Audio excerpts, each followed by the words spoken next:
Good day to you. Thank you for tuning in. Normally at this time on Fridays, myself and Eric Parker would be doing a program, spending time in the Word. Um, but Lord willing, we will be having our next episode next week.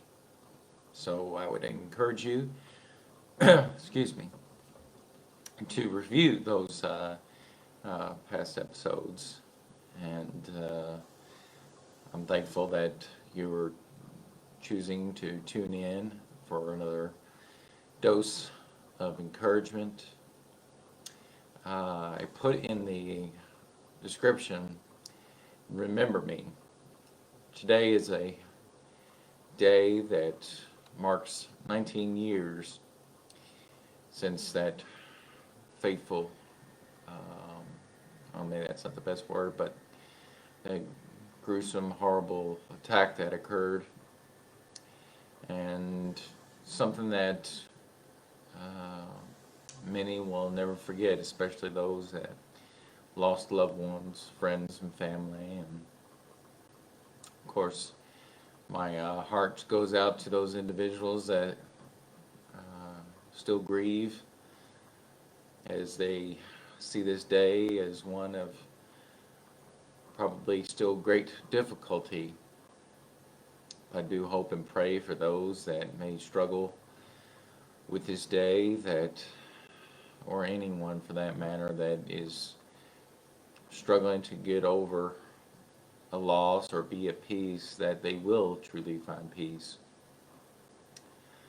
But I wanted us to focus in on who we need to truly make sure that we were remembered. Meaning, who really needs to remember us. And the passage I wanted us to focus in on is in Luke 23.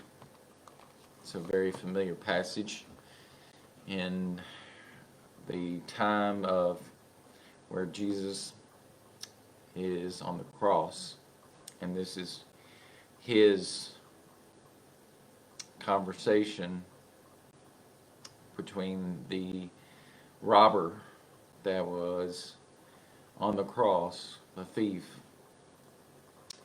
So let us look at verses 39 through 43 of Luke 23. And it says, one of the criminals who were hanged there was hurling abuse at him, saying, "Are you not the Christ? Save yourself and us." But the other answered, and rebuking him, said, "Do you not even fear God, since you are under the same sentence of condemnation? And we indeed are suffering justly, for we are receiving what we deserve for our deeds. But this man has done nothing wrong." I want to pause there just for a moment, because in the account of Matthew, in Matthew 27, verse 44, it tells us the robbers who had been crucified with him were also insulting him with the same words. So, even, which we should keep in mind, to remember that one of the robbers was still hurling abuse, but for some reason, this other robber, who we're going to read more on in these next few verses, comes to a realization, and that just it baffles the mind, but somehow came to realize that Jesus was an innocent man, even after he had been hurling abuse at him. So, verse 42, and he was saying, this is that thief who just had gotten finished hurling abuses at some point, was now saying Jesus, remember me when you come in your kingdom. And he said to him, truly I say to you, today you shall be with me in paradise. This man was in a life and death situation. It was a death situation. He was not going to survive it. And somehow he recognized something special about this other man that was next to him. This man whom he saw as special. This man whom he saw as innocent. This man whom he has to be remembered, knowing somehow that he could be delivered. I think it's a very applicable situation for us to remember that the only way that we can make it to heaven is if Jesus remembers us. And if he makes that final appeal to Father, saying we can be led in to that eternal kingdom of heaven. I hope and pray that we all seek to be remembered by Christ. That should be our goal in life. It's to go about seeking to serve others, to do God's will.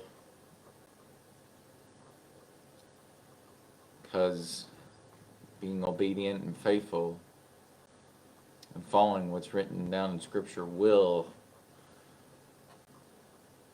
allow us to be remembered. And we will be welcomed into the kingdom of heaven.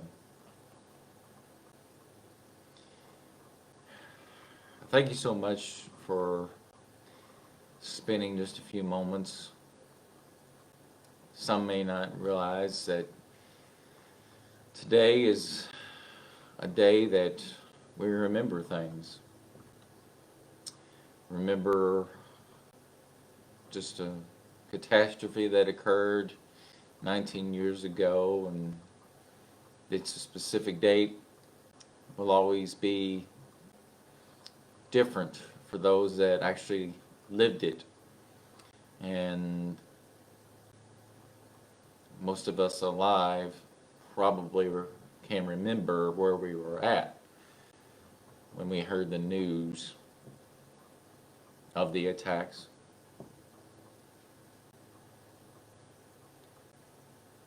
How often can we remember, well, when was the last time that I shared the truth about God, about Jesus, about the gospel with someone?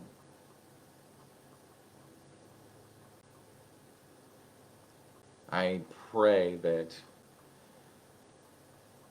we're able to have a good memory and that we are able to share the truth with someone else and with others, that we are able to abide in the truth and the only truth that will ultimately save us, that we will always look to remember Jesus first and foremost. I do, as I mentioned earlier, pray that those individuals that are still maybe trying to get over something, that it may not be something that is going to be an easy thing. And of course, some will never forget the ones that they lost. But I do pray and hope that they will find love, comfort, and peace that only God can provide in His Son and through His Spirit. That's where we can find the true peace and be able to get through any difficult circumstance that may come in our lives, ever how difficult. Because this life is full of various trials, and some are going to be so difficult that we may not think that we can get through them or get through another moment. But at those moments, may we be able to remember to look to the cross, what Christ has done for all. We can find the hope of eternal peace and the eternal love that we will experience if we're able to look to Him, to Christ, for the salvation of our souls. Thank you again for taking time out of this day. Remember God, remember Jesus, remember the Spirit of God. And God bless you. May you find comfort in the arms of Jesus this day.